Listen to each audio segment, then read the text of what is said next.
ये तो समझ में आ रहा होगा ना लिखा हुआ, यस ये आ जाता है ना। सर आते हैं, हाँ, बस writing। कभी कभी वो पेन जो है ना वो थोड़ा हाँ। बोल्ड हो जाता है इसलिए।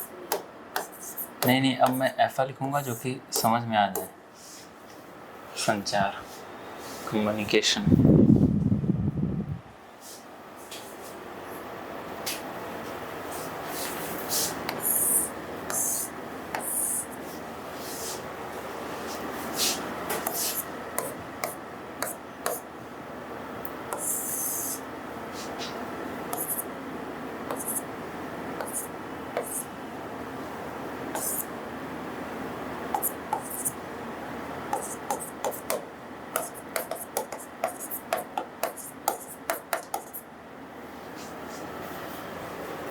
आज जो टॉपिक है वो है कम्युनिकेशन का, संचार का, कि पूरे जो है एडमिनिस्ट्रेशन में संचार कैसे होता है, कम्युनिकेशन कैसे होता है।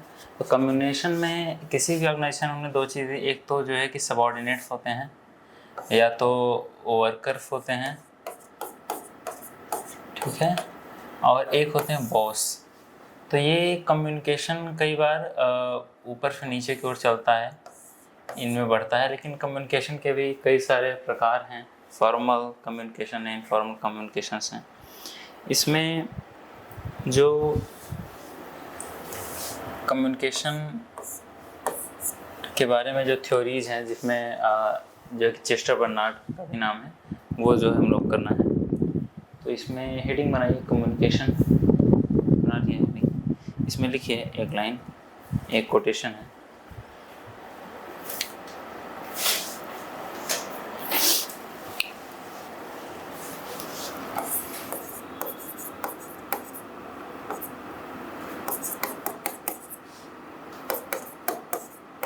Communication is a blood system of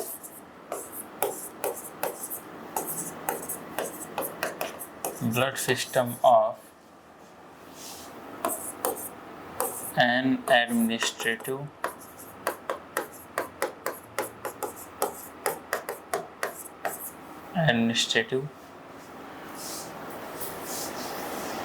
organization।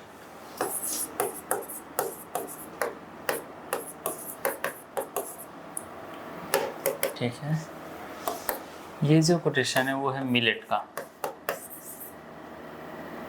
Millet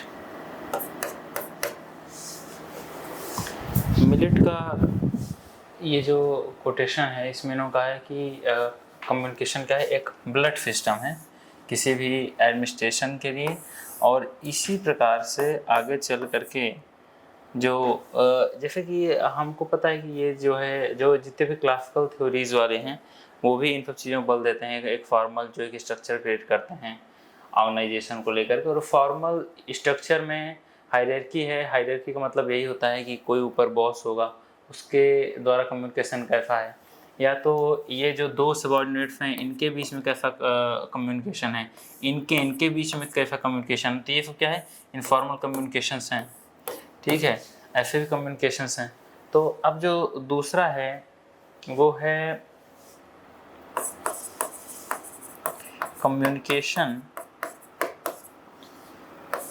is the heart of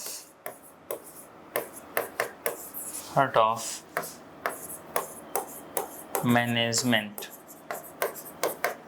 communication को हार्ट ऑफ मैनेजमेंट, ये हार्ट ऑफ मैनेजमेंट इसको किसने कहा है? तो ये कहा है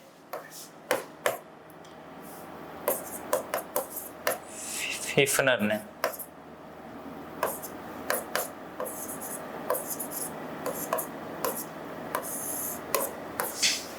इसको कहा है हिफनर ने। इसमें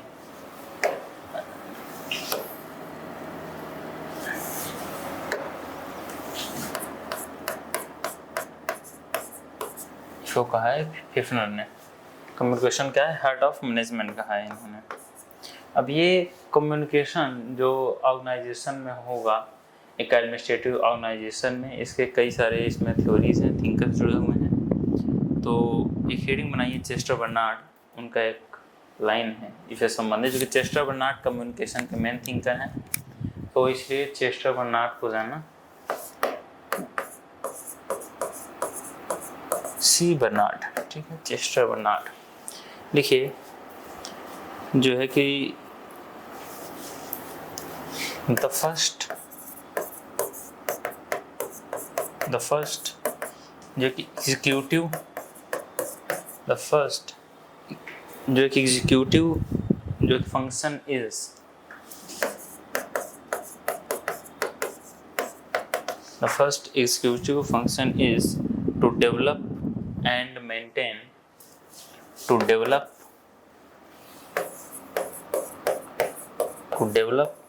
and maintain a system of communication, a system of communication, ठीक है। ये कहते हैं पहला जो एग्जीक्यूटिव फंक्शन होना चाहिए वो यही होना चाहिए कि हम एक जो है सिस्टम ऑफ कम्युनिकेशन को जो है पहले मेंटेन कर लो, उसको हम लोग डेवलप कर लें। चेस्टर बर्नार्ड का वो है। अब इसमें एक थिंकर का नाम लिखिए, कीथ डेविस।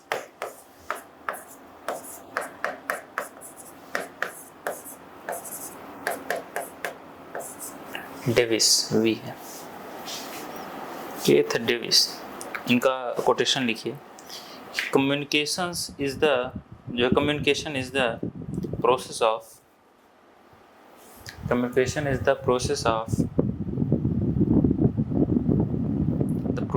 जो passing information and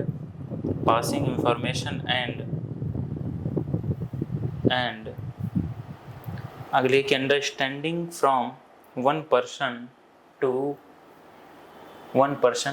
to another,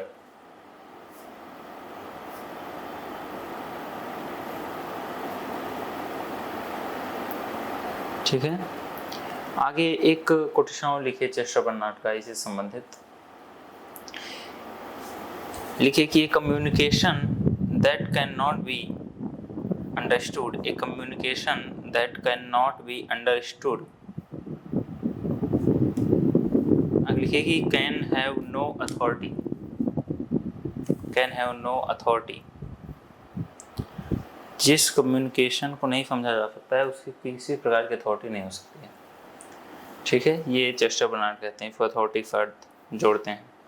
अब कम्युनिकेशन, ये सब कोटेशन इसलिए हैं कि ये तो आ सकता है हार्ट ऑफ मैनेजमेंट किसने कहा, ब्लड सिस्टम से ये इम्पोर्टेंस दिखती है कि कम्युनिकेशन का ऑर्गेनाइजेशन कितना इम्पोर्टेंस है। और आगे जब इसके स्ट्रक्चर के बारे में बात करेंगे तो फिर इसमें जो है और अच्छे से बातें समझ आएंगी। अब कम्युनिकेशन कितने प्रकार का होता है,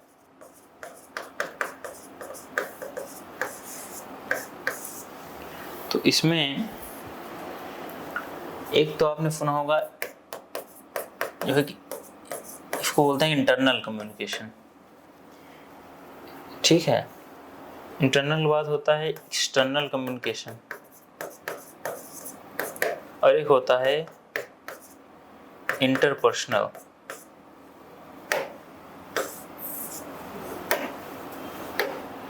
ठीक है, इंटरपर्सनल।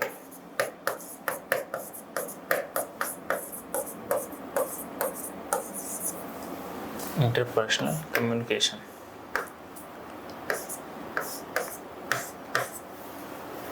जो इंटरनल कम्युनिकेशन होता है वो जो है कि ऑर्गेनाइजेशन में जो एम्प्लॉयज होते हैं उनके ही बीच में होता है। तो इसके आगे लिख लीजिए, इन ऑर्गेनाइजेशन विद जो है कि employees, in organization with employees.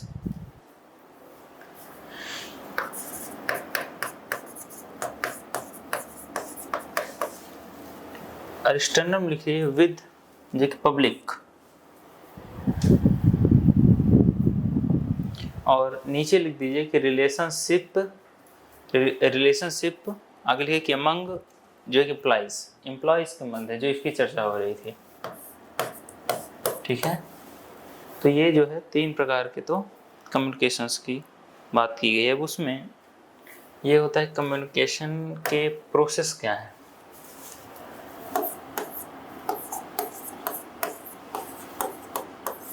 Process of communication,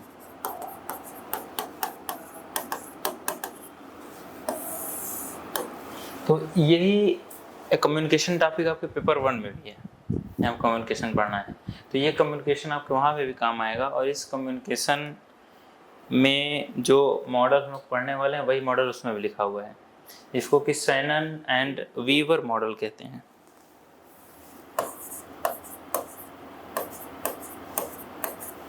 Shannon and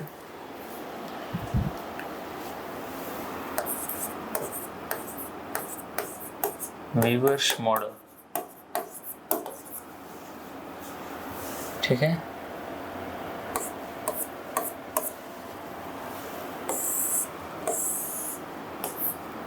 ये मॉडल क्या है? तो इस मॉडल को हम लोग पहले समझते हैं कि संचार होता कैसे है। अगर कोई किसी के साथ संचार स्थापित करना है तो क्या चीज़ ज़रूरत है, तो उसमें बहुत सारी चीज़ें आती हैं, जिसमें पूरा स्ट्रक्चर है। सबसे पहले तो अभी लिखिएगा नहीं, सबसे पहले आपका क्या होना चाहिए इसका जो है कि सोर्स, तो सोर्स सबसे पहले होगा, सोर्स। उसके बाद है आपका इनकोडिंग,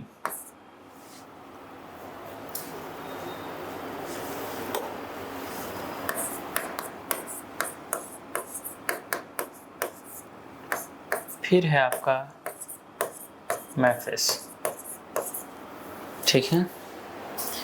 फिर है आपका चैनल,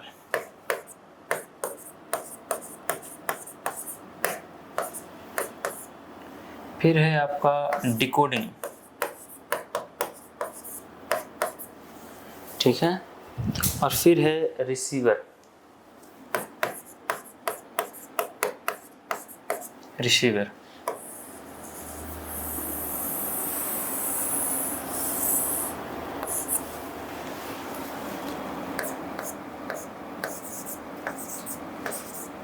फीडबैक,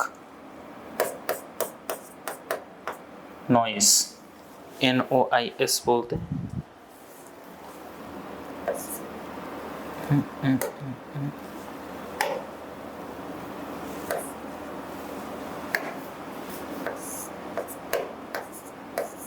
नॉइस। तो source, encoding, message, channel, decoding, receiver, feedback, noise. कितने हो गए ये? 1 2 3 4 5 6 7 एंड 8, ठीक है। इसके क्या है? 8 प्रकार हैं। सोर्स का मतलब होता है कि जहाँ भेजा जा रहा है, सोर्स को ही सेंडर भी बोलते हैं, ठीक है। फिर है आपका इनकोडिंग, यानी कि जो मैसेज भेजा जा रहा है उसको संकेतों के रूप में उसको व्यवस्थित करना। संकेत के रूप में कि इनकोडिंग कर होता है, किसी मैसेज को आप कैसे लिखते हैं, अगर कोई कोड यूज़ हो रहा है, अगर किसी और सिस्टम से मैसेज जा रहा है तो वो उस चीज़ को करना। फिर है मैसेज, मैसेज कैसा है? मैसेज लिख कर जा रहा है कि बिना लिखा जा रहा है, ठीक है। तो लिखित है कि जो है क्या लिखित है, इस चीज़ के बारे में है। चैनल का मतलब है कि माध्यम क्या है, माध्यम मतलब टेलीफोन से जा रहा है कि रेडियो से जा रहा है, इन सब चीज़ों पे, जिसको चैनल को मीडियम भी लिख सकते हैं, ठीक है, मीडियम भी लिख सकते हैं। इसके अलावा डिकोडिंग का मतलब होता है कि जो मैसेज जा रहा है उसके संकेतों को समझना, ठीक है, संकेतों का जो मतलब है उसके अर्थ को समझना। फिर है रिसीवर, जिसको कि प्राप्तकर्ता बोलते हैं, और फिर वही रिसीवर आपको देगा फीडबैक। और ये जो नॉइज़ है यानी कि शोर, ये संचार में जितनी भी क्रिया चल रही है उन सब के बीच में होने वाली छोटी छोटी प्रॉब्लम्स हैं जो कि प्रभावित करती हैं, जिसमें नॉइज़ में आपके, जैसे कि आपकी अगर तबीयत ख़राब है तो वो भी एक नॉइज़ में आएगा, मेरी तबीयत ख़राब है तो नॉइज़ में आएगा, तो संचार गड़बड़ हो जाएगा। अगर व्यवस्था नहीं सही है तो वो गड़बड़ हो जाएगा। तो इसी वजह से नॉइज़ में ये सारी चीज़ें शामिल हो जाती हैं। तो वो नॉइज़ इसके हर एक स्टेप में होती हैं, ऐसा नहीं कि फीडबैक टाइमिंग की हर स्टेप में ही नॉइज़ रहती हैं। तो नॉइज़ भी इसका एक जो है वो हो गया। तो इसमें जो है लगभग 8 एलिमेंट्स हैं और इसको जो है टेलीफोन मॉडल भी कहा जाता है। एक टेलीफोन फील हुआ, टेलीफोन मॉडल भी इसको कहा जाता है। तो ये है शैनन वीवर मॉडल, ठीक है। अब ये तो कई बार पूछा भी गया है, इसका क्रम बताएं क्या सही होगा, तो यही क्रम आपके लिए, ये बहुत ही जो एक famous model Shannon Weaver model, इसको माना भी जाता है। और अब जो चीज़ आगे करनी है वो होता है कि कम्युनिकेशन का नेटवर्क।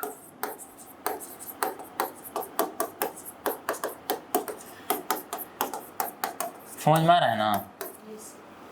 ठीक है। आप पूछती नहीं तो पता नहीं चलता है समझ में आ रहा है कि नहीं आ रहा है। सर अभी तो कुछ पूछने के लिए नहीं। अच्छा, मतलब जितना पढ़ा रहा हूँ उतना आ रहा है ना, ठीक समझ में? ठीक है।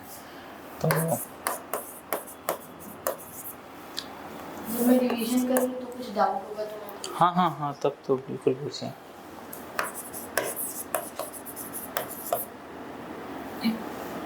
फॉर्मल कम्युनिकेशन, इनफॉर्मल कम्युनिकेशन, औपचारिक और अनौपचारिक।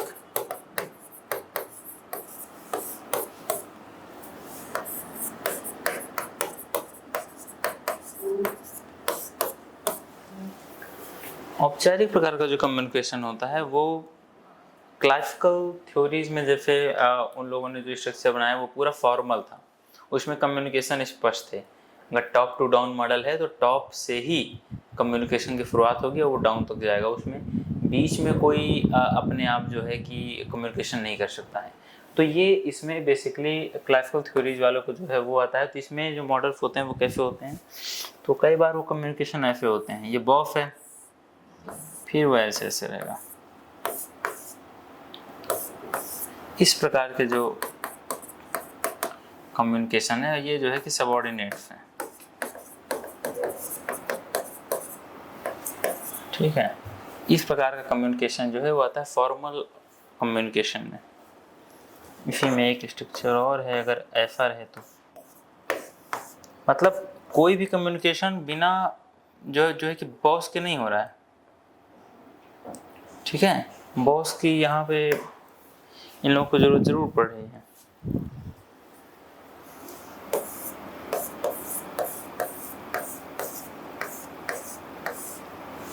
इस प्रकार का ऑर्गेनाइजेशन है, ठीक है। या तो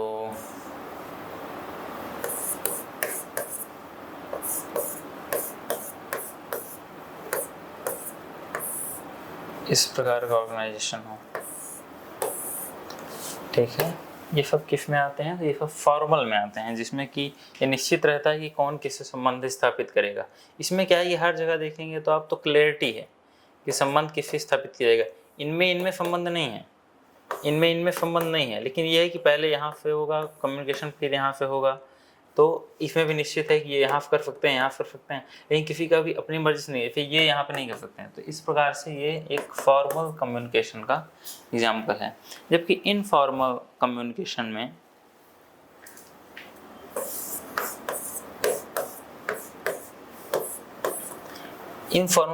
में इस प्रकार के बॉस की आवश्यकता नहीं होती है। इसमें कम्युनिकेशन कोई किसी से भी स्थापित कर सकता है, किसी भी समय स्थापित कर सकता है, ठीक है। ये किसी प्रकार का हो सकता है। और ऐसे ही कम्युनिकेशन को समझाने के लिए जो है कि कीथ डेविस हैं,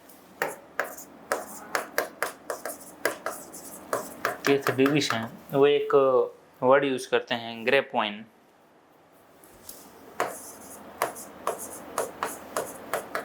ग्रेप वाइन का मतलब समझती हैं?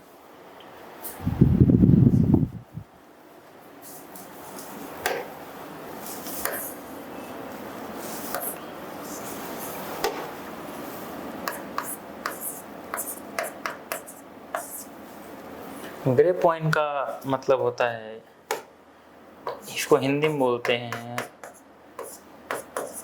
जो है कि अंगूर लता। अंगूर लता का अर्थ होता है जिस प्रकार से अंगूर की संरचनाएं होती हैं वैसे ही। तो इसमें कैसे होता है कि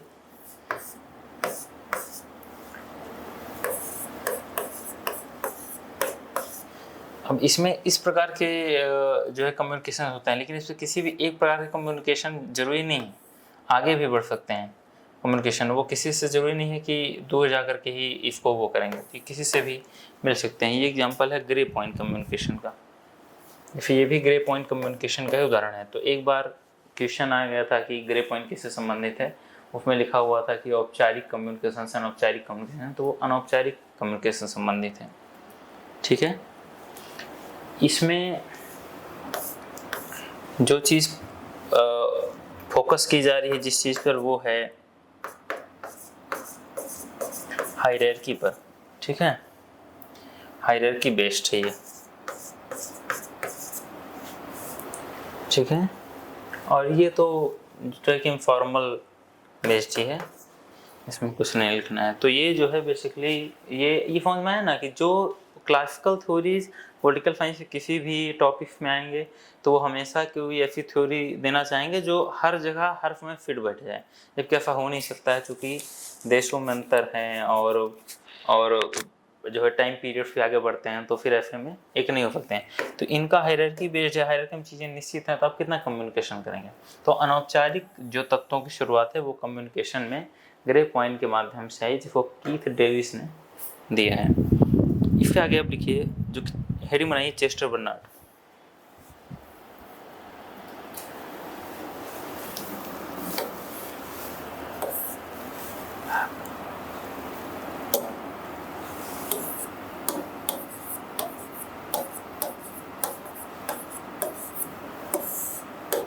चेस्टर बर्नार्ड की बुक है,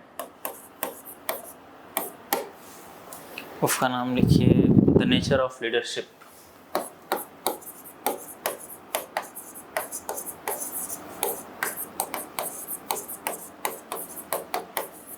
द नेचर ऑफ लीडरशिप 1940। ठीक है, द नेचर ऑफ लीडरशिप। इसमें लिखिए जो है कि ऑर्गेनाइजेशन एज सोशल सिस्टम, इसको ऐसे लिख लीजिए, organisation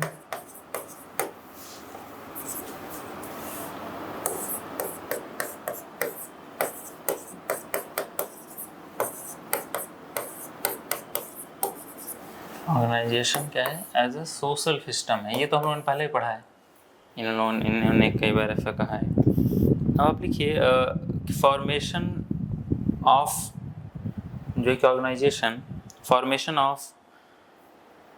of organization by 3 elements.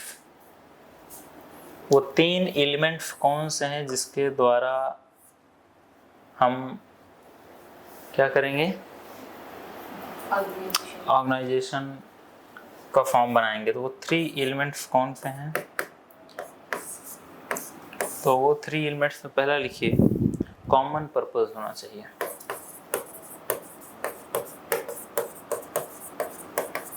Common purpose होना चाहिए। सेकंड है विलिंगनेस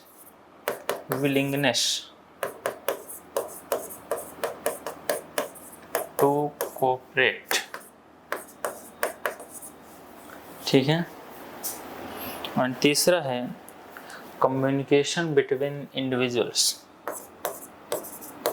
कम्युनिकेशन बिटवीन इंडिविजुअल्स। ठीक है, तो ये जो है 3 चीज़। अब ये 3 एलिमेंट्स हैं ऑर्गेनाइजेशन फॉर्मेशन में भी। ये तो हम लोग ऑर्गेनाइजेशन शुरू से ही पढ़ते जा रहे हैं, भाई पर्पस नहीं होगा तो कैसे होगा, ये भी ज़रूरी है ही, और कम्युनिकेशन बिटवीन इंडिविजुअल भी ज़रूरी है। तो ये सब तो नॉर्मल ही है। आगे लिखिए, इनका एक थ्योरी है, नाम लिखिए power of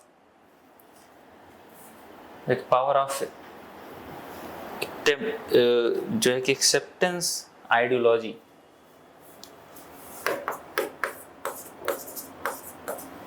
power of acceptance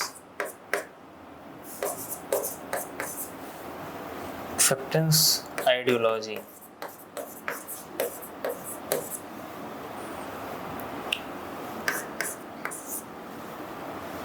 सत्ता की स्वीकृत विचारधारा।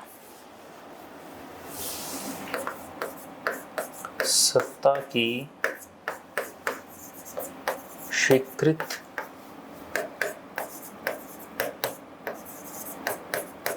विचारधारा, ये क्या है? तो इसमें लिखिए कि जो है कि the member of an organization accept power only when, if आगे डैश करिए एंड 3 पॉइंट्स लिखिए, if आगे डैश कर दीजिए 3 पॉइंट्स लिखिए। फर्स्ट, you have understood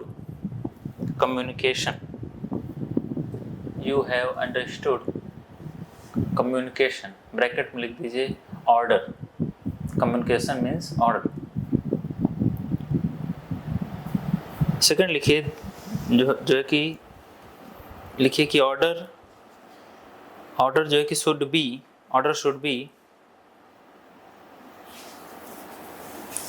जो है कि कंसिस्टेंस with the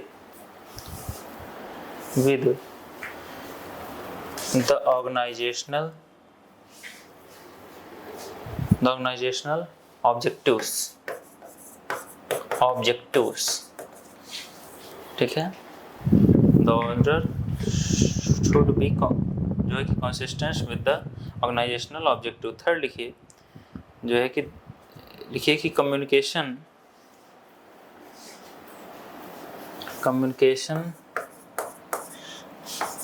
जो है कि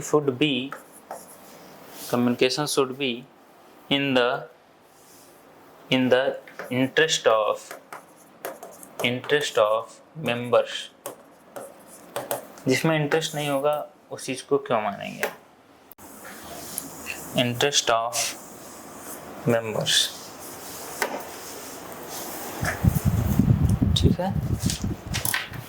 तो कम्युनिकेशन में चेस्टर बर्नार्ड की ये जो विचारधारा है, पावर ऑफ एक्सेप्टेंस एक आइडियोलॉजी, सत्ता की स्वीकृत विचारधारा, वो 3 चीज़ों पर निर्भर करती है और इसी के द्वारा स्वीकार किया जाता है।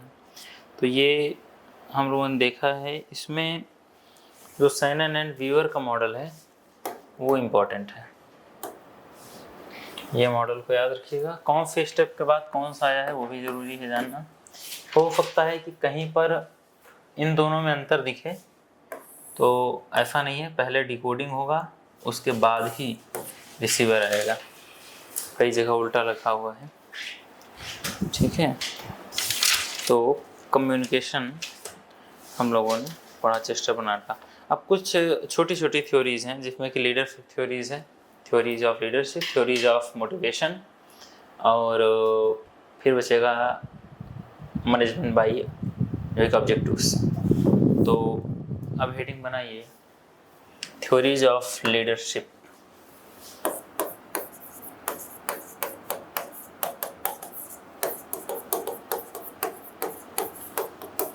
यहाँ से जो क्वेश्चन आता है वो जो है कि शॉर्ट क्वेश्चंस रहेंगे, मैच द फॉलोइंग में आ जाएंगे, ये कॉन्सेप्ट किसने दिया, वो कॉन्सेप्ट किसने दिया, ऐसे क्वेश्चन आते हैं। तो इसमें लिखिए कि लीडरशिप इज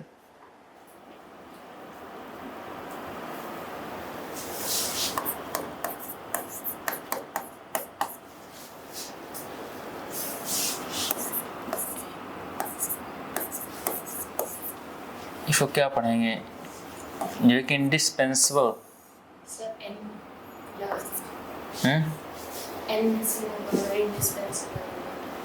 नहीं यही है,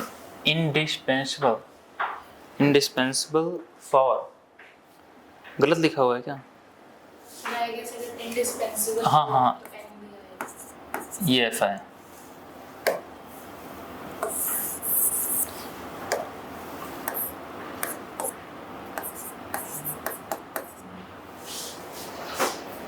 indispensable,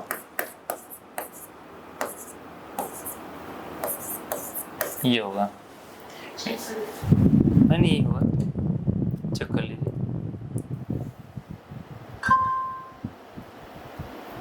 indispensable,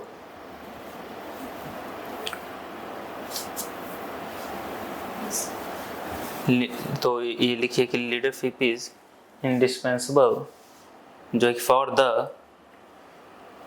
for the successful, जो कि functioning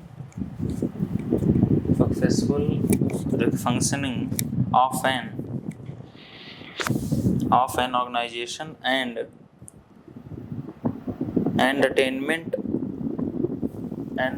of its goals and objectives,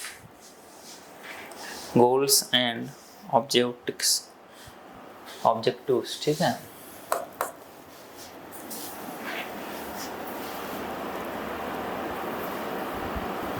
अब इसमें जो है कीथ डेविस का कोटेशन है उसको लिखिए कि without leadership an organization is but a म्यूडल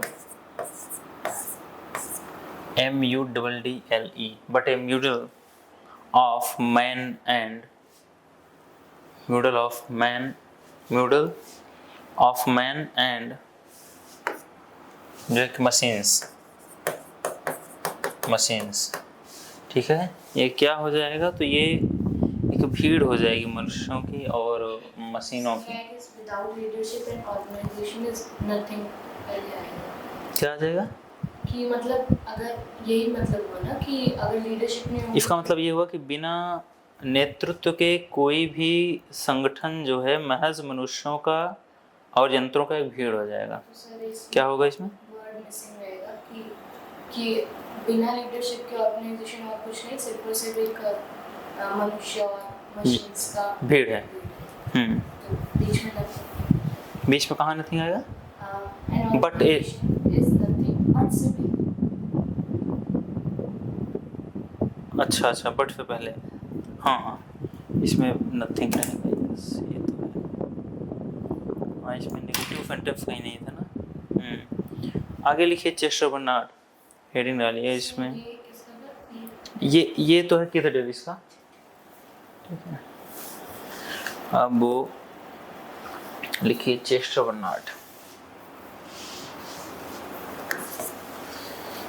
Bernard का लिखिए कि लीडरशिप जो है कि depends upon three things. First लिखिए कि फर्स्ट है इंडिविजुअल, सेकंड है फॉलोअर्स, थर्ड है कंडीशंस।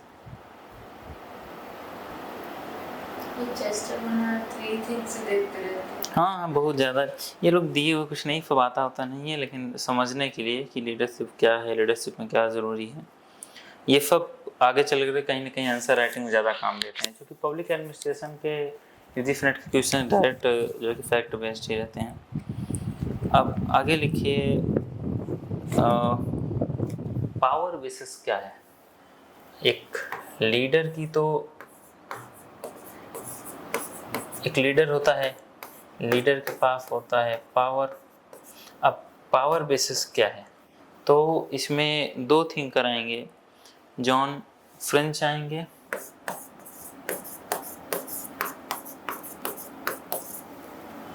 ठीक है, जॉन फ्रेंच आएंगे and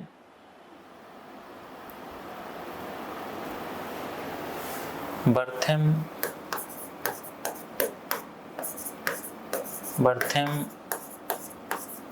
Rowan, ROVEN, Bertram Raven, John French and Bertram Raven. इन्होंने जो कॉन्सेप्ट दिया उसका नाम लिखिए power basis of leadership.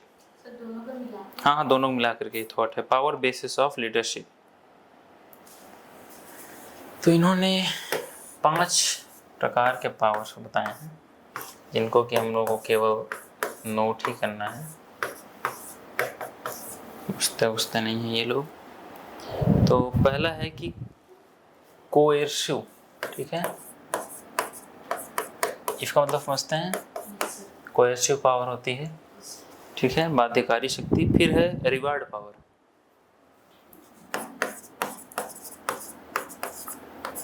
Reward power. Third है जो है कि लेजिटिमेट, LEGI, जो है कि लेजिटिमेट पावर, ठीक है, वो वैधता शक्ति। फिर है आपका एक्सपर्ट पावर, एक्सपर्ट पावर। और फिर आता है रिफरेंट पावर,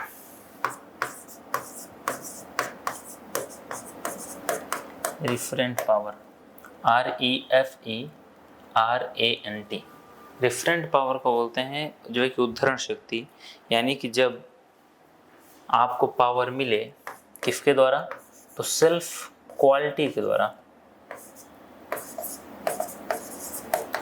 ठीक है, जब सेल्फ क्वालिटी के द्वारा पावर आपको मिलती है तो ऐसे पावर को बोला जाता है रिफरेंट पावर। जो एक्सपर्ट पावर होती है आपको पता है कि नॉलेज बेस्ड होती है, इसमें नॉलेज की प्रधानता है, आगे लिख लीजिए नॉलेज बेस्ड, ठीक है।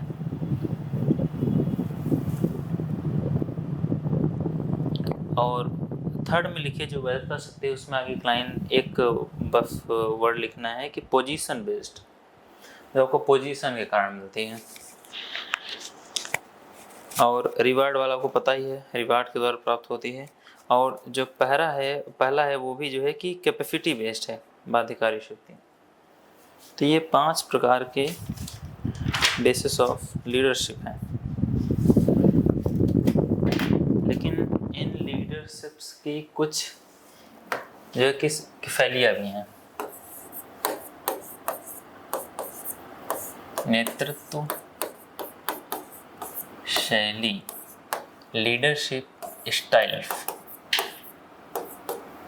ठीक है, लीडरशिप स्टाइल्स।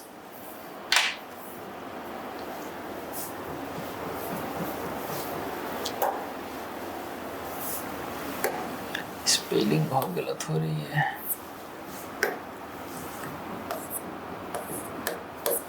लीडरशिप स्टाइल्स जो हैं वो भी 3 प्रकार की हैं। पहला है ऑटोक्रेटिक, इसका तो मतलब आपको पता ही होगा, ठीक है, ऑटोक्रेटिक स्टाइल है। फिर है डेमोक्रेटिक स्टाइल,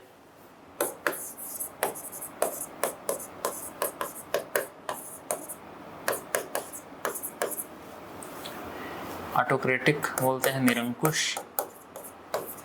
निरंकुश शैली, लोकतांत्रिक शैली,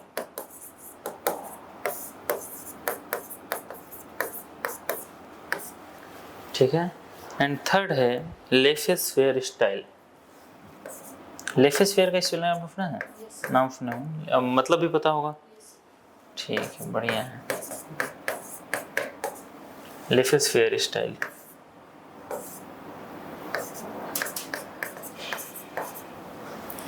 इसको हिंदी में बोलेंगे अहस्तक्षेप शैली।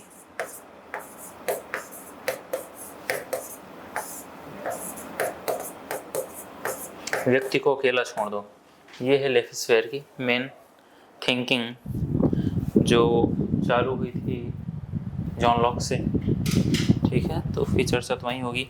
इनमें आपने केवल 3 लिख लिया क्या बस? अभी इसमें लिखना है, कैसे लिखा? अच्छा ऐसे छोटा छोटा, हाँ नहीं, तो इसमें अभी ये शैली का एक ड्रॉ है, वो बनाना है। एल मतलब होता है लीडर, और ये केस का मतलब होता है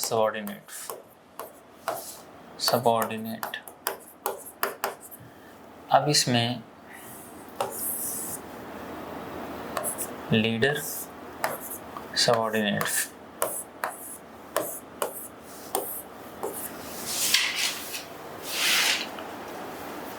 ठीक है। सबऑर्डिनेट्स की ओर आदेश दिया जा रहा है, ये ऐसा है। समझ में आ रहा है आपको ये? ठीक है, ये सब सबऑर्डिनेट्स हैं और ये तीर का निशान है, ये सबऑर्डिनेट्स की ओर है, वो कुछ नहीं कर सकते हैं उसमें। तो ये क्या है कि ये जो है कि निरंकुश शैली है, इसमें निरंकुश शासक होते हैं। डेमोक्रेटिक में इसको आपने बना लिया है, बस ये वाला हटा देता हूँ। डेमोक्रेटिक में क्या होगा, इसमें भी लीडर तो होगा और इसमें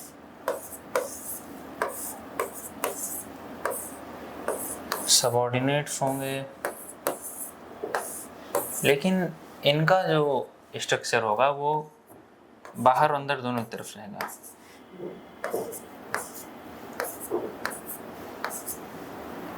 और इसके अलावा ये आपस में भी बात कर सकते हैं।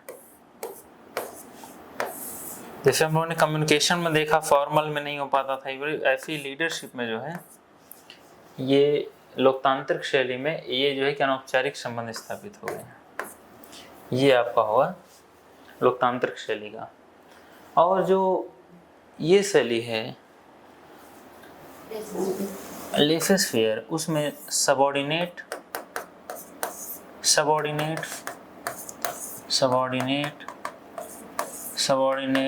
ऐसे चलता है। मतलब इसमें क्लियर नहीं समझ स्थापित भी होगा नहीं होगा, मन होगा तो फिलिप में जो है कैसे वो कर लिया गया। और ये मान लीजिए लीडर है, फिर इधर आ गया सबऑर्डिनेट, ठीक है। इसमें क्या है कि सब फ्री है, कोई किसी से संबंध बना सकता है। तो इसलिए जो है, तो आपको समझ में आया ना ये तीन प्रकार की शैलियाँ? ये तो बढ़िया स्टाइल है। और लीडर और सबऑर्डिनेट बीच में ये सब इसमें आता है। अब आप लिखिए कि वर्क ऑफ लीडरशिप, हेडिंग डालिए वर्क ऑफ लीडरशिप, नेतृत्व के कार्य। इसमें लिखिए चेस्टर बर्नार्ड 4 जो फंक्शंस, चारों में एक लाइन लिखना है। आप ऐसे बना लिया करें, इसमें 4 हैं, 4 बस 2-2 शब्दों के हैं। 4 फंक्शंस हैं। फर्स्ट है उपदेशों का निर्धारण, यानी कि बोलेंगे कि जो है कि डिटर्मिनेशन ऑफ ऑब्जेक्टिव्स, ठीक है, डिटर्मिनेशन ऑफ ऑब्जेक्टिव्स। सेकंड है मैनिपुलेशन ऑफ मीन्स, साधनों का कुशल प्रयोग, मैनिपुलेशन ऑफ मीन्स, ठीक है। थर्ड है जो है कि control of the instrumentality of action, इसको बोलते हैं कार्यवाहियों के साधनों का नियंत्रण, control of the instrumentality of action, instrumentality, ठीक है, ऑफ एक्शन। एंड 4 है जो है कि स्टिमुलेशन ऑफ, जो है कि कोऑर्डिनेटेड एक्शन, स्टिमुलेशन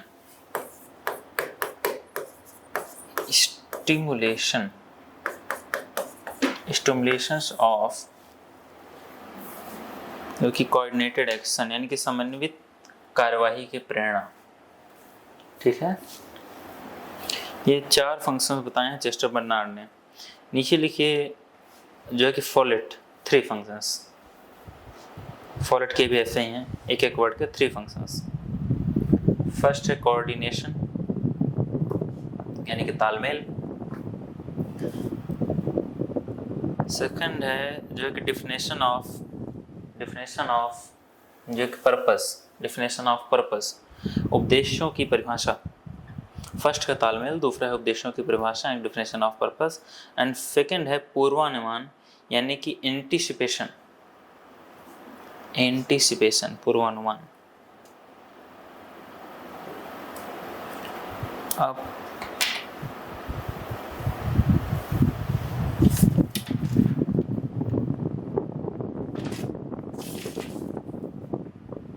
आगे लिखिए अप्रोच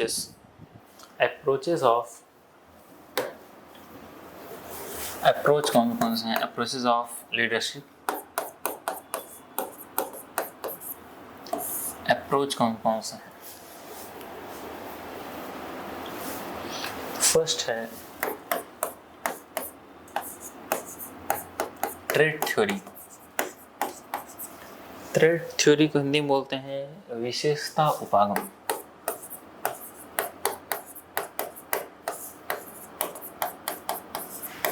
विशेषता उपागम, इसके बारे में लिखिए। इसमें लिखिए कि जो है कि a person become a leader because of the a person become a leader because of the qualities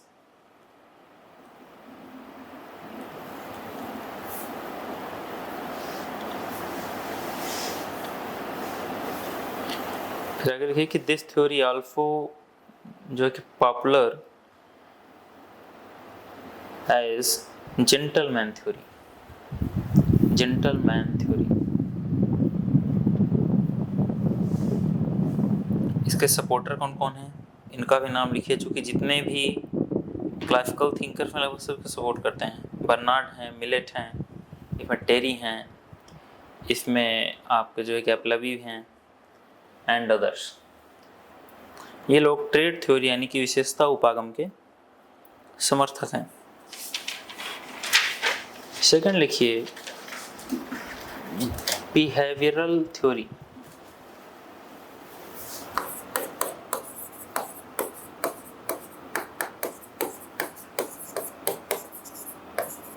behavioural theory, इसमें लिखिए कि focus on what leader do, नेता क्या करते हैं इस पर ध्यान देना या व्यवहारिक सिद्धांत की देन है। Focus on what leader do. और बिहेवियर थ्योरी में ही दो तीन थिंकर हैं, एक तो ऐसा कुछ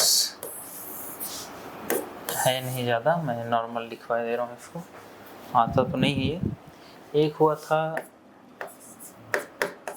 मिशिगन रिसर्च,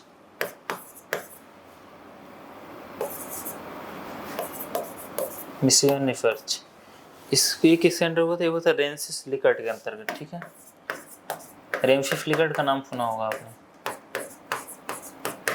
नहीं सुना नाम?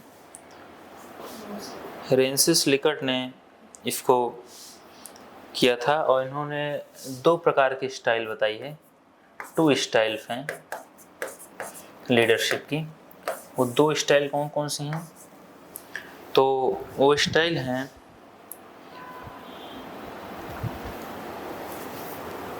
वर्क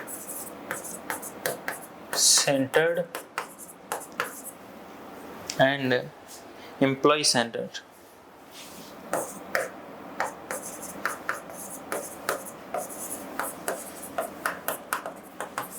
वर्क सेंटर्ड और एम्प्लॉय सेंटर्ड, ये 2 स्टाइल्स इन्होंने माना है। तो ये कभी कभी आ जाता है कि मिशिगन का जो रिसर्च है वो किसने कहा है, तो वो रेंसिस लिकर्ट ने किया है।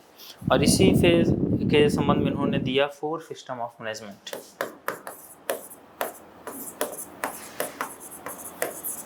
4 सिस्टम ऑफ मैनेजमेंट, प्रबंध की 4 व्यवस्थाएं। एंड इसी में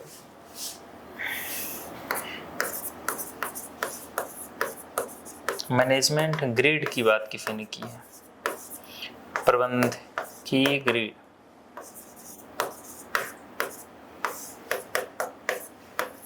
प्रबंध की ग्रिड, ये चर्चा जो की है, ये क्वेश्चन एक बार शायद मिलान में आया था कि प्रबंधकीय के ग्रेड की चर्चा किसने की थी है?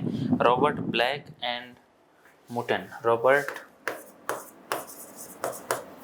Black and Jane Mouton. ठीक है, Robert Blake and Jane Mouton ने प्रबंधकीय ग्रेड की उदाहरण दिया था बिहेवियरल थ्योरी संबंधित। ये सब थ्योरीज कभी नहीं आती हैं, ये ज़्यादा आएगा तो ये आएगा। ठीक है, 4 सिस्टम ऑफ मैनेजमेंट। ठीक है, अब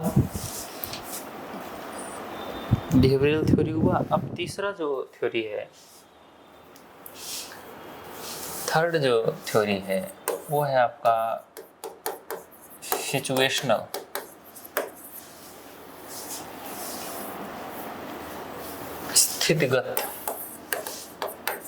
स्थितिगत सिद्धांत, ठीक है, सिचुएशनल थ्योरी बोलते हैं। सिचुएशनल थ्योरी में लिखिए कि this theory believes that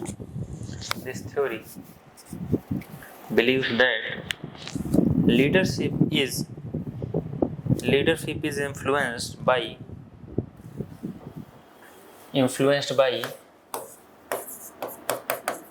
situational variables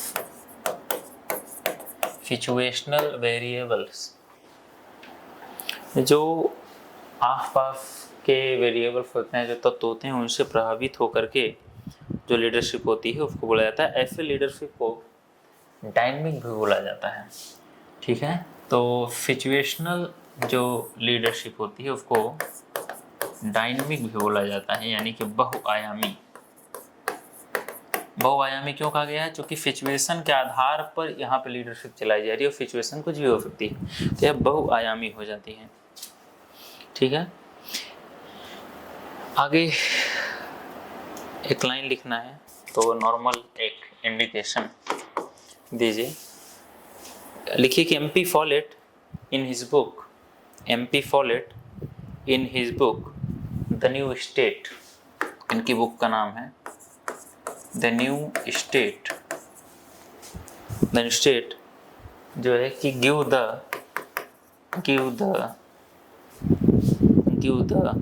जो कि कॉन्सेप्ट ऑफ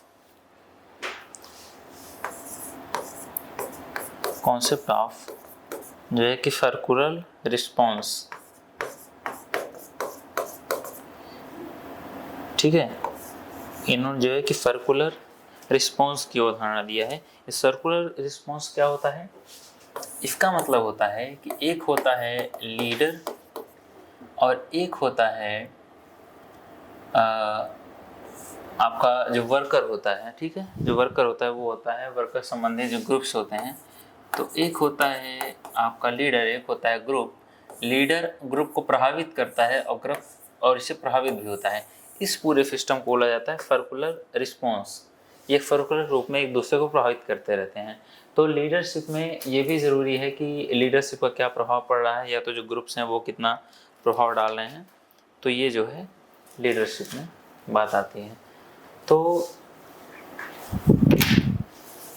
इसमें ये एक ट्रेड थ्योरी हो गया। बिहेवियरल थ्योरी में मिशिगन डिफरेंस पूछ सकते हैं।